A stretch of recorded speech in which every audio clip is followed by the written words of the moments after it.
Entiendo que ustedes han estado estudiando el seguir los pasos de Jesús. Y ha sido, pues supongo yo, toda una aventura cuando nosotros estamos estudiando esto de seguir a Jesús y sus pasos. Pero quiero preguntarles, ¿qué es lo más difícil de seguir los pasos de Jesús? En su propia vida, ¿qué ha sido lo más difícil de seguir los pasos de Jesús? Piénsenlo, piénsenlo. Ya escuché que dijeron obediencia, pero ¿qué cosa específicamente obedecerle en qué área es la que les cuesta más trabajo? ¿Qué área de su vida es la que les cuesta más trabajo obedecer, imitar a Jesús? ¿En cuál? Eso es lo que quisiéramos ver en esta mañana un momento, pero vamos a orar, ¿les parece? Señor, queremos venir ante tu presencia una vez más, alabando y bendiciendo tu nombre por tu soberanía, por tu amor, por tu provisión, por haber ganado nuestra salvación en la cruz a precio de sangre. Señor, gracias por estar con nosotros, por nosotros. Señor, gracias también por la oportunidad de venir a tu palabra, de tener la libertad de abrir una Biblia sin ser perseguidos aún y porque podemos estudiarla, Señor, comunitariamente. Te pedimos, Señor, una vez más, que tu Santo Espíritu esté dirigiendo nuestra mente, nuestras emociones, nuestros pensamientos, de tal manera que seas tú quien hable, Señor, que sea tu Santo Espíritu el que nos lleve a toda verdad que quieres revelarnos el día de hoy. Nos dejamos pues en tus manos y pedimos que te glorifiques en este tiempo con este estudio. En el nombre de Cristo Jesús. Amén. Vamos a abrir la Biblia en Marcos, los versículos que estuvimos leyendo hace un momento. Marcos 8.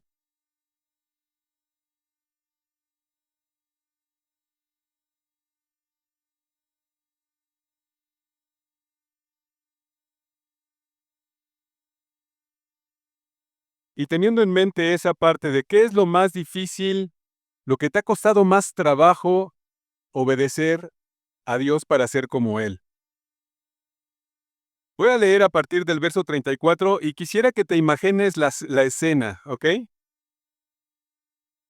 8:34 de Marcos. Y llamando a la gente y a sus discípulos, les dijo: Si alguno quiere venir en pos de mí, niéguese a sí mismo y tome su cruz y sígame. Porque todo el que quiera salvar su vida la perderá, y todo el que pierda su vida por causa de mí y del evangelio la salvará. Porque ¿qué aprovechará el hombre si ganare todo el mundo y perdiere su alma? ¿O qué recompensa dará el hombre por su alma? Porque el que se avergonzare de mí y de mis palabras en esta generación adúltera y pecadora, el Hijo del Hombre se avergonzará también de él, cuando venga en la gloria de su Padre con sus santos ángeles. Vamos a enfocarnos en el versículo 34. Dice: Y llamando a la gente y a sus discípulos, les dijo. Quisiera que notaras algo desde aquí. No solamente le está hablando a los discípulos, le está hablando a la gente en general. Esto es algo que es dado para todas las personas, no solamente para aquellos que son sus discípulos. Dice aquí: si alguno quiere venir en pos de mí, si alguno quiere venir en pos de mí, suena como a un condicional, ¿verdad? Ese sí, porque no lleva acento, no es una afirmación. Pero analizándolo en el original, este sí no existe. Más bien lo que podríamos traducir correctamente sería, o más ajustadamente sería, los que quieren venir en pos de mí, no hay un condicionante. Es decir, se está dando por sentado que aquellos que van a seguirle ya lo decidieron, ya tomaron un paso de acción, ya están haciendo las cosas. Los que quieren venir en pos de mí. Ahora, esto de en pos de mí, ¿qué significa eso de pos de mí? ¿Cómo lo podríamos traducir a nuestra actualidad? La Real Academia dice que en pos de algo o de alguien significa en busca de o seguir a. Así que si lo volvemos a poner en palabras más sencillas, podríamos decir en esta parte del versículo, los que quieren seguirme a mí o los que quieren buscarme a mí, esa sería la forma que le está diciendo a toda esta gente. Les da tres cosas, y esto es parte de un proceso para seguir a Jesús, seguir sus pasos, seguir su vida. Nota las tres áreas. Dice aquí: niéguese a sí mismo, 1, tome su cruz y finalmente, sígame. A veces hemos llegado a pensar que es al revés. Le voy siguiendo y en ese proceso hago lo demás. Puede que sea así, puede que son simultáneos. O sea, mientras me estoy negando, estoy cargando mi cruz o tomando mi cruz y siguiéndole. Pero son tres áreas que nosotros tendríamos que estar analizando y eso es lo que buscamos aquí. Cuando nosotros estamos viendo que la Biblia dice, los que quieren seguirme a mí, los que quieren buscarme a mí, primero que nada tienen que negarse a sí mismos. ¿Qué es negarse a sí mismo? Es decir, ¿yo no soy Felipe? No. Más bien, cuando Jesús está diciendo que nosotros tenemos que negarnos a nosotros mismos, fíjense que no dice niéguese a las cosas, a ciertas cosas. Hay cosas que sí nos vamos a tener que negar, es decir, los que tenemos exceso de peso, pues no nos hemos negado a los gansitos, ¿verdad? No nos hemos negado a la Coca-Cola. Entonces, negarse a sí mismo sí implica negarse cosas, pero más allá implica el hecho de llegar a ser un verdadero discípulo. Dejar de ser yo, lo que yo quiero, lo que yo aspiro a ser para ser un verdadero discípulo en la forma y la manera en la que Jesús quiere que yo sea. No es como yo estoy diseñando mi vida, sino más bien como Dios la diseñó para mí. Las personas sufrimos cuando no nos adecuamos a la forma que Dios nos diseñó. Cuando tratamos de alejarnos de aquel plan divino de Dios, obviamente, es que nosotros empezamos a enterquecernos y obviamente sufrimos por esa terquedad. Es que yo no quiero hacer esto, es que yo no quiero ser así. Pero Dios nos está diciendo siempre, ustedes tienen que imitarme a mí. ¿Y a imitarlo en qué? En sus cualidades de carácter. Es más fácil aprender una habilidad y a imitar cosas que Dios hace. Pero cuando nosotros tenemos que ser como Él, ¿y cómo era Él? Humilde, compasivo, amoroso. Entonces ahí es donde ya no queremos ajustarnos a su parecer y ahí es donde sufrimos. Nuestro sufrimiento personal se ejecuta precisamente en la manera en la que yo me alejo de ese plan de Dios. Ser discípulo implica obediencia. Me encantó que ahorita estaba diciendo nuestro hermano, pues vamos a orar y estaba orando para que Dios nos haga perseverantes en ser como Él. No en hacer como Él, sino en ser como Él. Y eso implica un discípulo. Ser un discípulo. Un discípulo es un aprendiz. Nadie aquí vamos a terminar de aprender en nuestra vida. Siempre vamos a estar aprendiendo. Y es verdad, siempre la vamos a estar regando. Pero tenemos que ir aprendiendo. La vida del discípulo es estar aprendiendo y aprendiendo de su maestro. En la antigüedad, cuando una persona quería aprender carpintería, no iba a la escuela de carpintería. Iba a la casa del carpintero, comía lo que comía el carpintero, veía la vida familiar que tenía el carpintero e imitaba la vida del carpintero. Así es como se hacía uno carpintero. Y es lo mismo, es la misma idea para un discípulo. Vivir como Él, amar como Él, ser como Él. Cuando yo te preguntaba, ¿qué es lo más difícil de obedecer a Dios? Probablemente vas a caer en la cuenta que es ser como Él.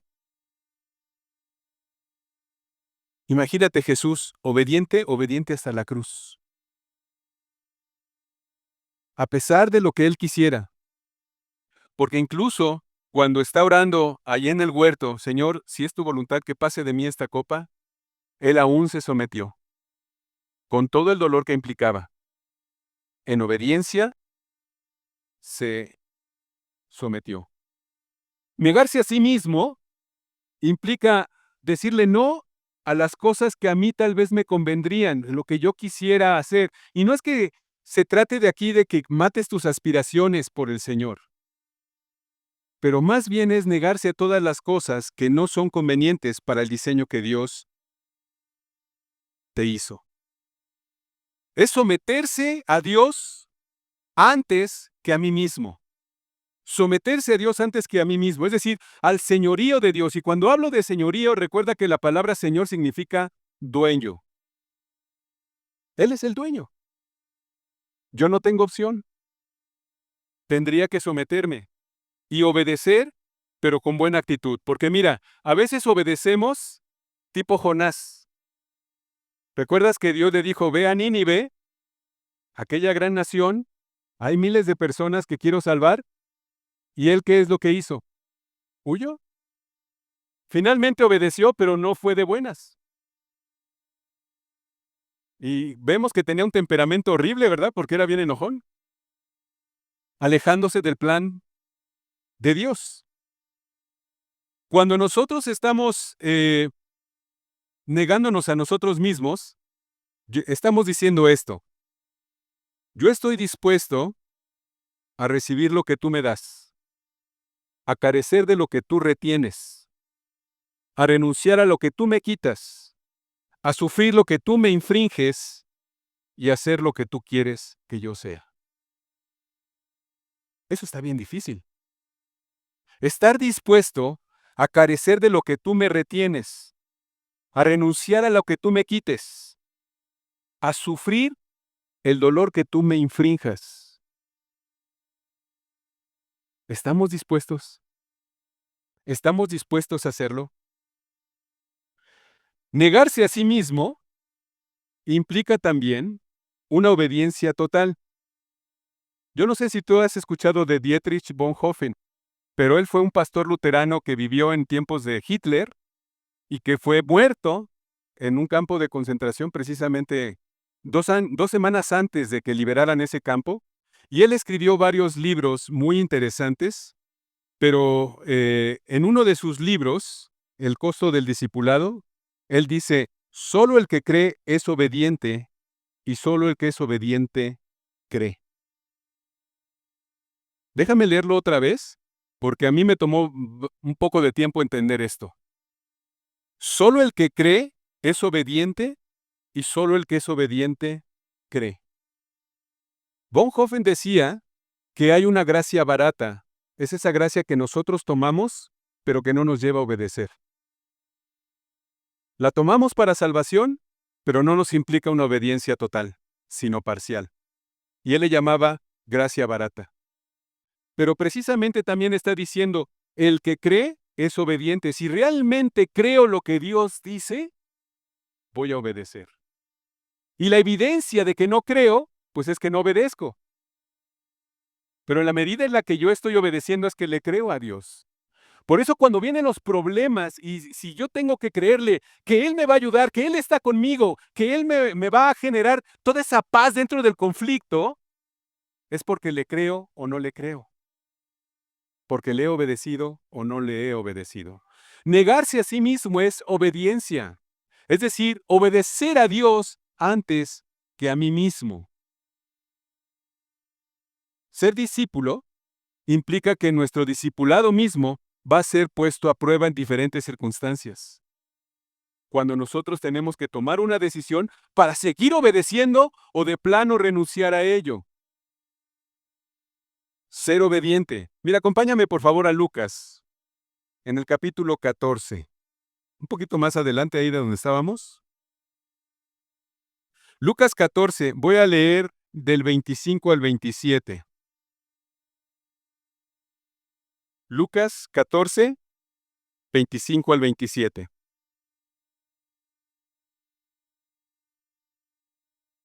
Grandes multitudes iban con él y volviéndose les dijo, si alguno viene a mí o en pos de mí, siguiéndome a mí, y no aborrece a su padre y madre y mujer e hijos y hermanos y hermanas y aún también su propia vida, no puede ser mi discípulo.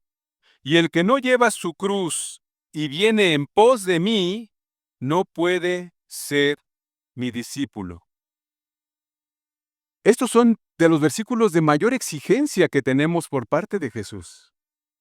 Está rudo, ¿no? Ahora, no está diciendo aquí que odies literalmente a tu familia, sino lo que está diciendo es que si tú antepones a todas las personas que amas antes que a Dios, no estamos en obediencia. Luego entonces no seríamos discípulos. Pregunto, ¿puede considerarse a alguien discípulo mientras es desobediente? No, porque implica que no cree, porque implica que no le cree todo a Dios.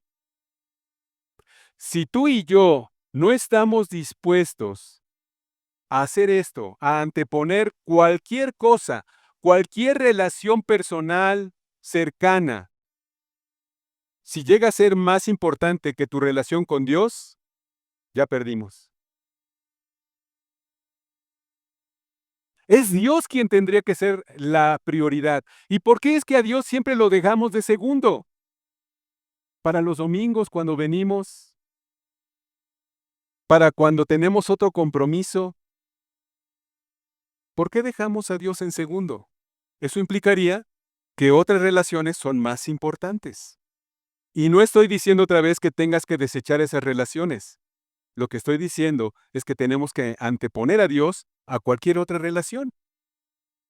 Mira, regrésate a Lucas 9, unos versículos, unos capítulos antes. Lucas capítulo 9. Voy a leer los versículos, voy a leer desde el 57 y hasta el 62. Fíjate lo que implica seguir en esta dinámica que estamos diciendo, los que quieren venir en pos de mí, tomen su cruz, los que me van a seguir. Dice el 9:57, yendo ellos, uno le dijo en el camino, Señor, te seguiré a donde quiera que vayas. Y Jesús le dijo, las zorras tienen guaridas y las aves de los cielos nidos, mas el Hijo del Hombre no tiene dónde recostar la cabeza. Y dijo a otro, sígueme. Él le dijo, Señor, déjame que primero vaya y entierre a mi padre. Y Jesús le dijo, deja que los muertos entierren a sus muertos, y tú ve y anuncia el reino de Dios. Entonces también dijo otro, te seguiré, Señor, pero déjame que me despida primero de los que están en mi casa. Y Jesús le dijo, ninguno que poniendo su mano en el arado mira hacia atrás es apto para el reino de Dios. Suena muy radical, ¿no? ¿Y tú crees que el reino de Dios en general es radical? Sí, sí lo es. Porque Dios no te va a medio salvar. O te salva o no te salvas. O estás con Él en su gloria o te quedas. Pero no puedes ser medio salvo, porque Jesús no medio murió, no medio derramó su sangre, no medio perdonó tus pecados y los míos. Fue un perdón total y absoluto por mí y una victoria completa contra el pecado en la cruz. Es Jesús quien lo hizo. El que te ama completa, total y absolutamente. El que te salva completa, total y absolutamente. Y quien prepara mansión para nosotros allá en el cielo, y esa es nuestra esperanza. Y no nos va a defraudar. Por eso podemos confiar en esa promesa. Pero también por eso Él exige a este grado el seguirlo completamente. Ser un discípulo total, absoluto. Sí tiene un costo, sí hay una exigencia de ser discípulo, negarse a sí mismo, ya no ser como los demás. Poner como prioridad a Dios antes que cualquier otra relación e incluso que a mí mismo. Si hay algo que me conviene a mí, pero más conviene a Dios, yo tengo que ir para allá. Qué dicha cuando las cosas que convienen a Dios me convienen a mí también. Pero hay veces en las que hay cosas que a mí no me convienen y a Dios sí. Y ahí es donde yo tengo que ser obediente, donde se nota si realmente creo. Regresando a nuestro versículo inicial, allá en Marcos 8, versículos 34, dice, si alguno quiere venir en pos de mí, decíamos, aquellos que quieren seguirme tienen que negarse a sí mismo, es decir, priorizar a Dios, poner como primera a Dios. Y lo segundo dice, y tome su cruz. Ahora quiero que notes algo. No está diciendo tome mi cruz.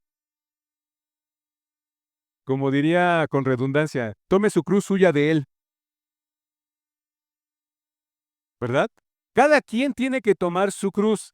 Piénsalo, Jesús todavía no había sido crucificado en este punto.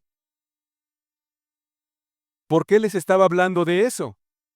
Si nos vamos un poquito más atrás, vas a ver que el contexto nos está refiriendo que precisamente, si vas a los versículos anteriores, viene la confesión de Pedro, cuando Jesús estaba diciendo, ¿quién dicen ustedes que yo soy?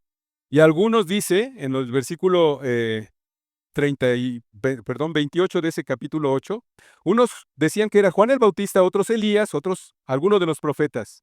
Pero después Jesús les empieza a preguntar a los propios discípulos, ¿y ustedes? ¿Quién dicen que soy yo? ¿Qué creen de mí? Eso es lo que dicen ellos. Pero tú, ¿qué crees de mí? Y entonces viene la confesión de Pedro, tú eres el Cristo. Y les dijo que guardaran silencio. Y después les comenzó a enseñar, pásate al 31, 8:31, sigue conmigo. Dice, y comenzó a enseñarles que le era necesario al Hijo del Hombre padecer mucho y ser desechado por los ancianos, por los principales sacerdotes y por los escribas, y ser muerto, y ser muerto, y resucitar después de 3 días. Ahora, Jesús les estaba hablando previamente del sufrimiento que él mismo iba a padecer. Nota eso. Jesús les está hablando de lo que iba a sufrir a través de la cruz al punto de llegar a morir. Y entonces Pedro se enoja, lo toma de lado, le dice, a ver, vente para acá, Jesús. ¿Por qué estás hablando de eso? Y le empieza a regañar, yo me lo imagino hasta con el dedito así. ¿Qué te pasa, Jesús? ¿Y qué es lo que le responde Jesús? Aléjate de mí, Satanás. Lo que estás haciendo no es correcto. Ese es el contexto previo a la declaración que viene aquí. Fíjate lo que dice el 33. Pedro le dijo a Pedro, quítate de mí, Satanás, porque no pones la mira en las cosas de Dios, sino en la de los hombres. Y viene a continuación nuestro versículo, el 34. Y llamando a la gente y a sus discípulos les dijo, si alguno quiere seguirme, o es decir, los que me van a seguir, tienen que negarse a sí mismos, ser verdaderos discípulos, discípulos obedientes, que anteponen las cosas de Dios a las de ellos, a sus emociones, a sus conflictos, a sus necesidades, a sus anhelos, a sus deseos, y buscan primero el reino de Dios y después tomen su cruz. Para aquellas personas, ¿la cruz qué significaba? Exacto, 2 cosas, muerte y vergüenza.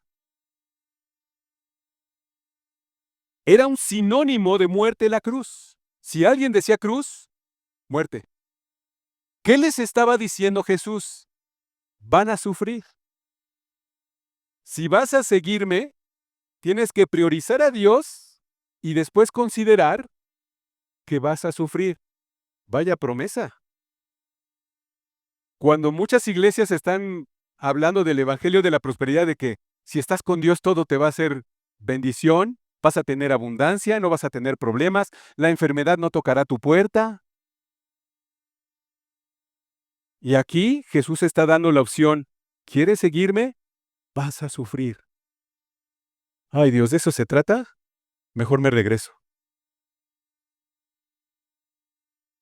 El evangelio completo implica un sufrimiento, porque a veces proclamamos cómo nos ama Dios, pero ese amor tuvo un costo, un sufrimiento, un derramamiento de sangre, un sufrimiento tremendo por parte de nuestro Salvador. No fue gratuita la salvación. Es decir, para nosotros la recibimos gratuitamente, pero sí tuvo un costo, y es la sangre de Cristo, precisamente en la cruz. Para aquellas personas, el decir cruz significaba sufrimiento, inevitablemente muerte. Muerte. Es decir, asume tu responsabilidad de que vas a sufrir. Algunos llegamos a pensar, bueno, es que eso de tomar mi cruz, pues es que sí, yo cargo mi cruz porque con este marido y esta esposa que me tocó, no, y no sabes, si te contara de mis chamacos, son muchas crucecitas. Tu enfermedad no es tu cruz. Tu situación económica no es tu cruz. Las relaciones que tienes tronadas no son tu cruz. Porque este sufrimiento es a causa de Cristo, no de tus y mis consecuencias por lo que hemos hecho. Esta cruz implica que va a requerir una acción de realmente estar dispuesto a morir. Y otra vez, ¿estás dispuesto a morir? Así como estaba yo leyendo hace un momento, estoy dispuesto a recibir lo que tú me das. Estoy dispuesto a carecer lo que tú me retienes. Estoy dispuesto a renunciar a aquello que tú no me das. Estoy dispuesto a sufrir aquel dolor que tú me infrinjas. ¿Estamos dispuestos incluso a morir? La realidad es que a nosotros nos cuesta trabajo, pero la promesa de Jesús no solamente es salvación, sino incluso sufrimiento. Mira, estos versículos que están aquí atrás, eh, fíjate cómo es que Jesús tenía muy clara la idea. En el versículo 9:31, de ahí de Lucas, dice, el Hijo del Hombre será entregado en manos de hombres y le matarán, pero después de muerto, resucitará al tercer día. Sabía a dónde iba esta cruz. Sabía en qué iba a terminar. Sabía de qué se trataba. El sufrimiento, hermanos, es algo que no nos gusta. ¿O alguien se disfruta el sufrimiento? Pero es parte de. Es más, estamos llamados a sufrir. ¿Sabías eso? Hasta podríamos hacer un programa aquí de mujeres de la vida real, discípulos de la vida. Mira, acompáñame a Filipenses 1:29.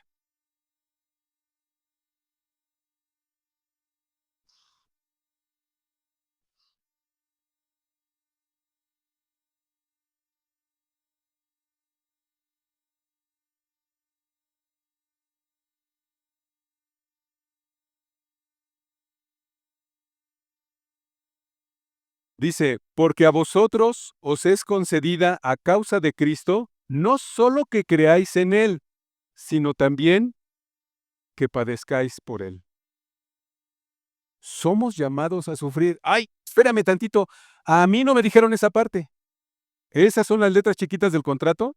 No, no son chiquitas. Desde el inicio estaban. A través del sufrimiento es la herramienta que Dios usa para hacernos madurar. ¿Tú te puedes imaginar una vida donde una persona madure sin sufrimiento? Piénsalo, en tu vida y en mi vida, los momentos en los que más hemos madurado es cuando ha habido un sufrimiento y un sufrimiento fuerte. Ya sea físico, emocional, relacional, económico. Esa angustia que sientes te ayuda a confiar completamente en Dios o olvidarte de Él. Es en esos momentos cuando nosotros tenemos que entender que la vida de la cruz, de tomar tu propia cruz, es decir, el plan que Dios diseñó específicamente para ti, la cantidad de sufrimiento que tú necesitas para que puedas madurar y asemejarte a Él, ha sido dispuesta por Dios desde el inicio. Tú conoces la expresión Vía Crucis, es decir, esa ruta que tomó Jesús hasta llegar al Gólgota, la ruta del dolor. Cada uno de nosotros tiene su propia ruta del dolor. Y puedes hacer dos cosas, negarla y decir, no, yo no quiero nada de esto, o simplemente en obediencia, continuar confiando en el Señor, a pesar del dolor, a pesar de la angustia. Cuando parece que ya no hay luz, ahí va a estar Jesús, ayudándonos, cambiando nuestras emociones, cambiando nuestros pensamientos, cambiando nuestra dinámica familiar. A veces he llegado a pensar, bueno Dios, ¿y no podrías hacerlo de otra manera? No,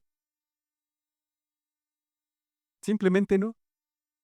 Por eso es que Dios nos dejó la Biblia, donde vemos el sufrimiento de muchas personas y cómo se han sobrepuesto, con la ayuda de Dios, a todas esas angustias, esas dificultades.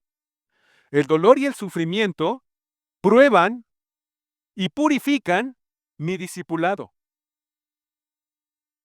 El dolor y el sufrimiento son el abono de la iglesia, y si no, pregúntale a todas las personas allá en la iglesia en China cómo han sido perseguidos, y aún así es la iglesia que más está creciendo en el mundo. A pesar de la persecución, del dolor y del derramamiento de sangre, los hermanos cubanos siguen multiplicándose en un régimen que no lo permite. No vayas tan lejos. Pregunta a los hermanos en Chiapas, ¿cuántos han muerto por causa del Evangelio? No porque debían, no porque les fueran a quitar solamente sus tierras, sino por proclamar el Evangelio. Nunca negaron de Jesús y murieron los hermanos tzotziles y muchos otros más. Para nosotros no podemos dimensionar eso porque es tan fácil abrir la Biblia aquí y no ser correteados por ser cristianos. Pero ¿te puedes imaginar llevar tu cruz al punto de morir por el Evangelio? ¿Estaríamos dispuestos a ese nivel de obediencia? Mira, hay un libro de Charles Swindoll, que es un pastor que a mí me gusta mucho cómo escribe, y dice en este libro que se llama Así que quiere ser como Cristo. Les voy a leer una porcioncita.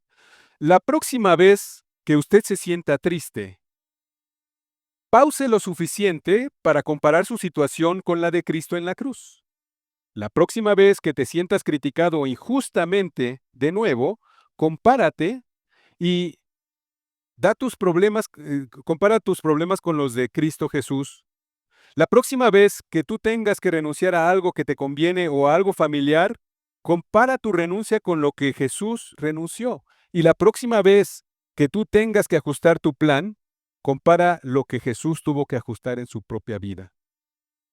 Yo sé, hermanos, que nuestras propias vidas pueden ser abrumadoras.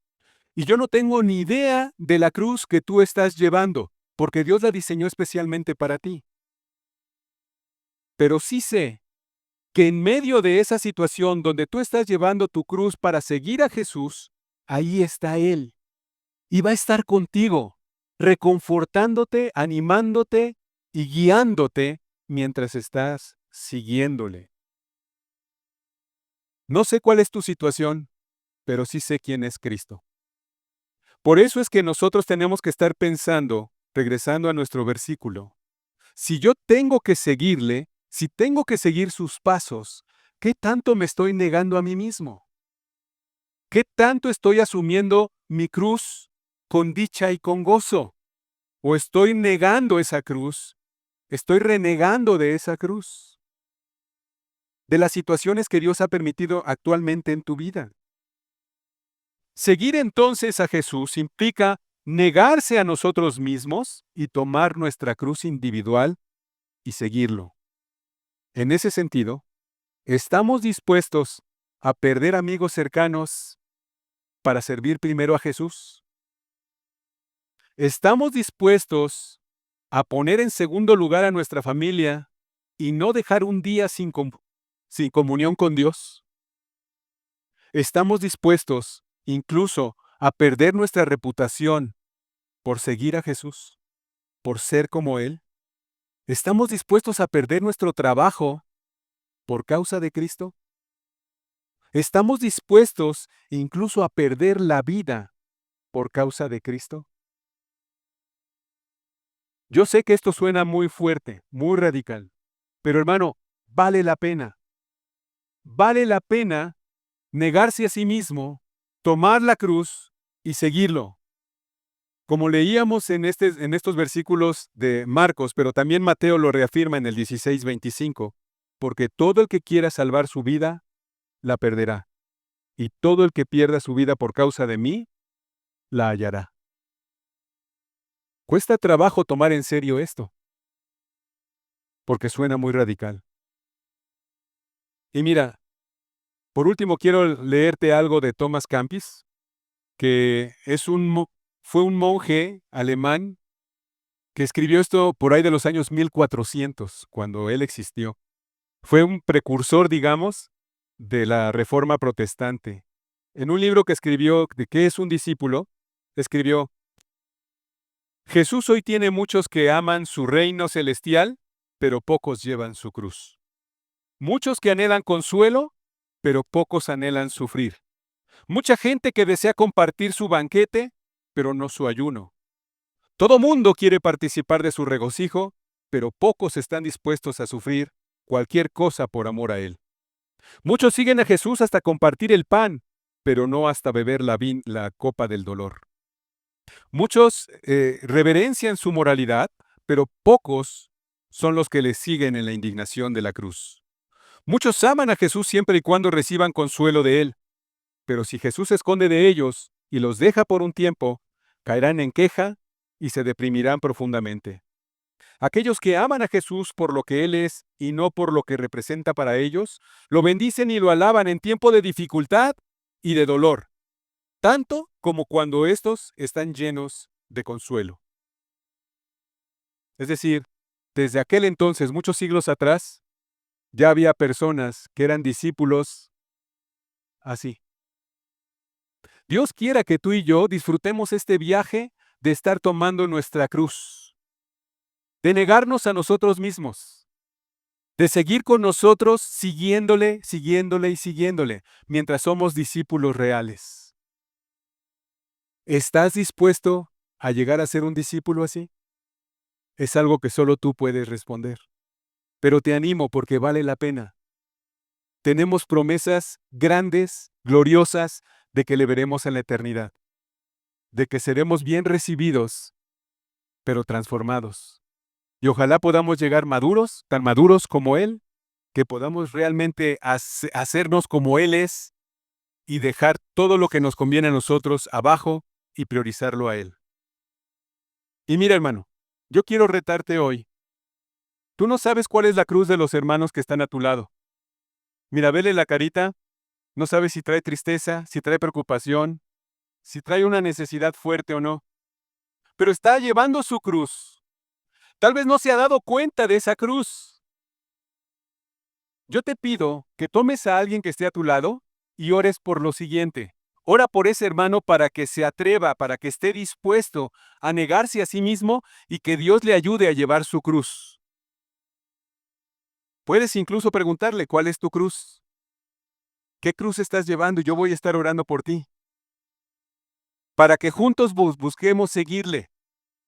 Pero busca a alguien por quien puedas orar hoy, para que se niegue a sí mismo y Dios le ayude mientras está llevando su cruz.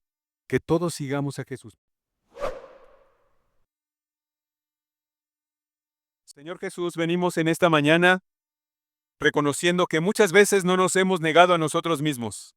No te hemos priorizado, nos hemos puesto en primer lugar y siempre hemos buscado nuestra conveniencia, nuestro placer, nuestro beneficio. Perdónanos, Señor, por esto.